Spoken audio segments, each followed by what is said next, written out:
জনিতাই জয় শ্রী রাধেশ্যাম। আজ শ্রী রাধারমন লালজির প্রকট লীলা। তা আসুন আমরা রাধারমন লালজির প্রকট লীলা আজকে শ্রবণ করি। আমরা সবাই জানি জয় গোস্বামীর কথা, জয় রূপ সনাতন ভট্ট রঘুনাথ, শ্রীজীব গোপাল ভট্ট দাস রঘুনাথ। এই গোপাল ভট্টর সেবিত বিগ্রহ বা প্রকটকালীন বিগ্রহ হচ্ছে এই রাধারমন লালজি। তা আসুন তার কথা শ্রবণ করি।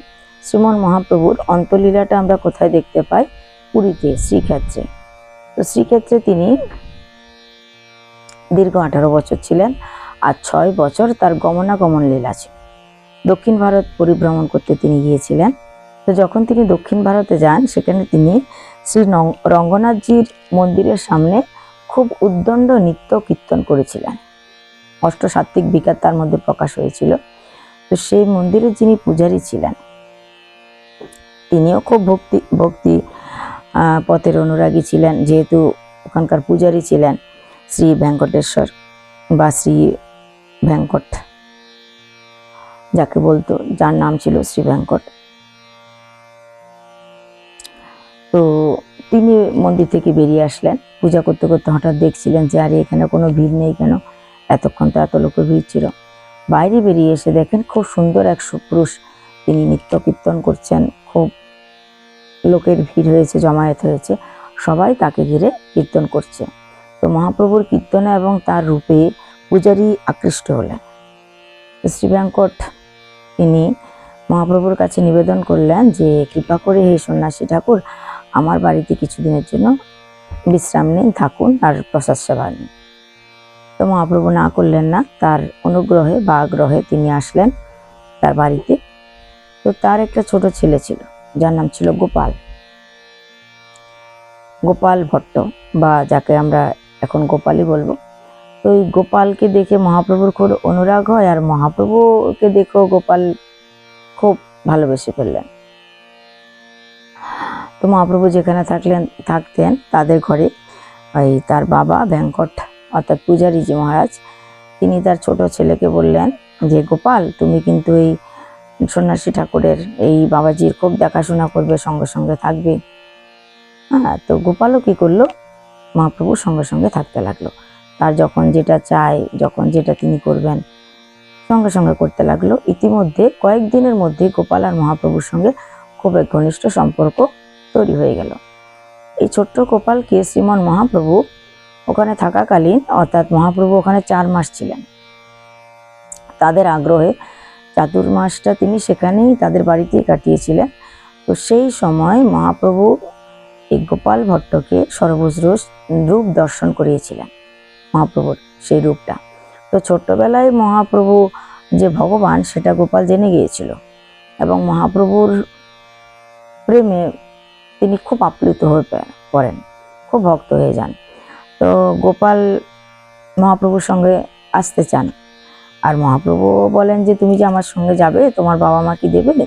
তোমার বাবা মাকে আমার সঙ্গে যেতে দেবে? কিন্তু তার বাবা এক কথা বললো, না না না, আমার ছেলেকে আপনি নিয়ে যান সঙ্গে, কোনো অসুবিধা নেই।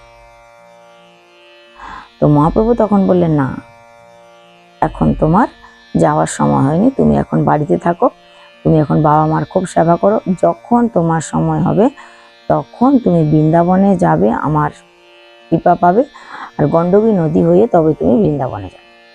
তো মহাপ্রভুর আদেশ মতো তিনি বাড়িতে রয়ে গেলেন। দীর্ঘ একটা সময়ের পর যখন মহাপ্রভুর কৃপা হলো, আদেশ হলো, তখন গণ্ডকী হয়ে তিনি বৃন্দাবনে গেলেন। আর বৃন্দাবনে গিয়ে তিনি একটা শালগ্রাম শিলার সেবা করতে লাগলেন। যেহেতু গণ্ডকী হয়ে গেছেন, তিনি একটা শালগ্রাম শিলা পেলেন, আর সেখানে গিয়ে ভজন করতে লাগলেন। ওই শালগ্রাম শিলাকে তিনি সাক্ষাৎ ভগবান রূপে বা চৈতন্য মহাপ্রভু রূপে তিনি সেবা করতে লাগলেন। বৃন্দাবনে গিয়ে শ্রী রূপ গোস্বামী, শ্রী সনাতন গোস্বামী এবং শ্রী লোকনাথ গোস্বামীর সঙ্গে তার দেখা হয়, পরিচয় হয়। তাদের সঙ্গে তিনি থাকতে লাগলেন। তারাই তাদেরকে, ওনাকে মানে গোপাল ভট্টকে সমস্ত কিছু শিখিয়ে পড়িয়ে তৈরি করতে লাগলেন। মহাপ্রভু ডোর কপিন পট্টবস্ত্র পাঠালেন তার জন্য প্রসাদী। সেই ডোর কপিন পট্টবস্ত্র দেওয়া হলো শ্রী গোপাল ভট্টকে, এবং সেগুলো তিনি সেবা করতে লাগলেন। এইভাবে একটা সময় অতিবাহিত হলো। একদিন শ্রী গোপাল ভট্টজি মহারাজ ভগবানের সেবা করছেন। বিভিন্ন জায়গায় তিনি ভগবানের সিঙ্গার দেখেন। তিনি খুব ভালো সিঙ্গার করতে পারতেন, খুব ভালো সাজাতে পারত ঠাকুর।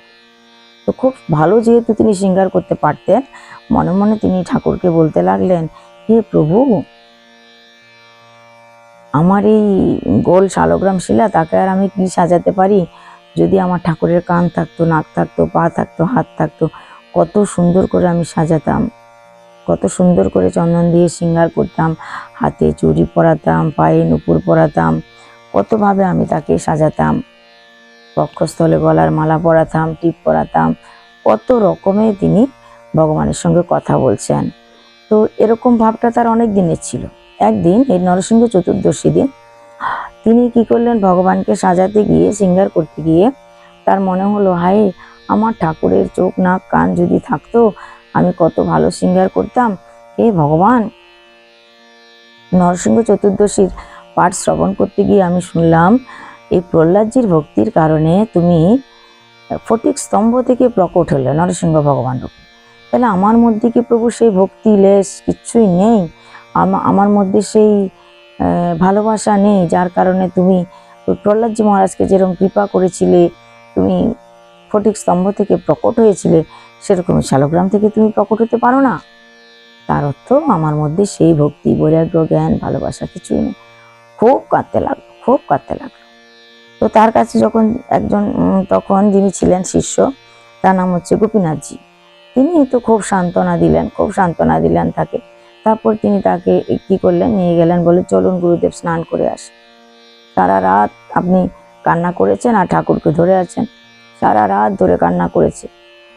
তো সকালবেলা ওই শিষ্য গোপীনাথ তিনি স্নান করতে নিয়ে গেলেন ভগবান গুরুদেব, দুজন মিলে গেল স্নান করতে। স্নান টান করে যখন তিনি আবার আসলেন ঠাকুরের, সকালবেলা তিনি ঠাকুরের যে শয্যা দিয়েছেন সেটা তুলবেন। শয্যা তুলতে গিয়ে দেখে ঠাকুরকে তো শয়ন দিয়েছে, কিন্তু আজকে ঠাকুরকে যে কাপড়টা দিয়ে ঢাকা দিয়েছে সেটা অনেক উঁচু উঁচু লাগছে। হঠাৎ গোপীনাথজি লক্ষ্য করলেন যে গুরুদেব এত উঁচু উঁচু লাগছে কেন? এই যে ঠাকুরকে শয়ন দিয়েছে, ঠাকুর তো এত উঁচু না, ঠাকুর তো নিচু, আজকে এরকম উঁচু লাগছে। কোনো সাপ আছে নাকি এর ভিতরে? এরকম উঁচু হয়ে আছে কেন কাপড়টা, যেন ফনা ধরে আছে। গুরুদেবও ভাবছে কি জানি কি আছে, বলে সাবধানে এটা তুলুন তো। সাবধানে তারা তুললো কাপড়টা, কিন্তু সাবধানে কাপড়টা তুলে তারা কি দেখছে, যে শালগ্রাম শিলা ছিল সে শালগ্রাম শিলা স্থানে এক বিগ্রহ প্রকট হলেন, অর্থাৎ রাধারমন লালজি প্রকট হলেন। রাধারমন লালজিকে দর্শন করলেন। আবার তিনি মনে মনে ভাবতে লাগলেন, গোপাল ভট্টজি গোস্বামী, যে এটা আমার ঠাকুর তো না, অন্য কেউ এসে আমি এত কান্না করেছি বলে, আমার এত কষ্ট হচ্ছে বলে অন্য কেউ রেখে যায়নি তো? যদি আমারই ঠাকুর হয় তাহলে ওই শালগ্রাম শিলাটা থাকবে। দেখলেন তিনি ওই ঠাকুরের পায়ের কাছে, রাধারমন লালজির পায়ের কাছে ঠিকই শালগ্রাম শিলাটা আছে, চিহ্ন আছে, যে দেখা যাচ্ছে শালগ্রাম শিলাটা থেকে তিনি প্রকট হয়েছেন। তো এই রাধারমন লালজি তিন ঠাকুরের মিলিত একটা রূপ। গোবিন্দদেবজি হচ্ছে মুখমণ্ডল, ঠাকুরের গোবিন্দদেবজির মুখমণ্ডল, গোপীনাথজির বক্ষস্থল, আর মদন মোহনজির চরণ কমল। এই তিনটা স্তর মিলে বা তিনটা মিল হয়ে তবে তিনি রাধারমন লাল রূপে তিনি প্রকট হয়েছিলেন।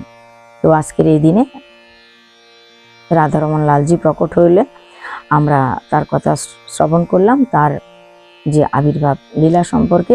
ছয় গোস্বামী নাম তো আমরা সবসময় শুনি, কিন্তু তাদের সেবিত বিগ্রহ, তাদের বিগ্রহ কী করে প্রকট হলো, এ সমস্ত কিছু আমরা জানি না, কিন্তু জানা প্রয়োজন।